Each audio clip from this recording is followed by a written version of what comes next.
ఇది లాస్ట్ వీడియోకి కంటిన్యూషన్ అండి. పువ్వు అయితే ఫస్ట్‌నే విడిచిన పువ్వు అయితే ఈరోజు సూర్యదేవునికి అయితే పెట్టేసి, ఆవు పాలు అయితే ఫ్రిడ్జ్‌లో పెట్టి తీసాను. బాగా గడ్డ కట్టేసాయనేసి.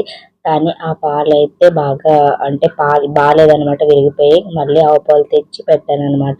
పొగొస్తుంది. చిన్నప్పుడైతే మా అమ్మ ఇక్కడే కూర్చోబెట్టి అలా ఇసురుతూ ఉండేమనేది. మా అమ్మేమో దేవుని దగ్గర సర్దుకునేది. మేమైతే పిడకలేస్తూ ఆ కళ్ళంటా పొగ అనమాట. ఇప్పుడైతే మొత్తం నేనే సర్దుకుని ఇటు తిరిగి అటు తిరిగి తిరగలేక కాళ్ళు నొప్పులొచ్చేసాయి.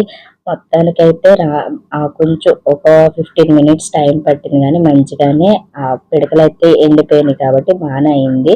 ఇప్పుడు చూసారా మండుతున్నాయి. ఒక్కసారి రాజుకుంటే అలా నిప్పులు బాగా ఉంటది. పాలైతే పొంగుతున్నాయి కదా! చిన్నప్పుడైతే ఎటు పొంగే అని అడిగేవాళ్ళు అనమాట పెద్దవాళ్ళైతేను. నాకు అవన్నీ తెలీదు. పాలు పొంగాయా, బియ్యం అయితే నానబెట్టేసుకున్నాను ముందుగా నానబెట్టుకుంటేనే మెత్తగా ఉడుకుతాయి అనమాట. సో వీడియో అయితే కంటిన్యూ అవుతుంది. లైక్ చేయండి.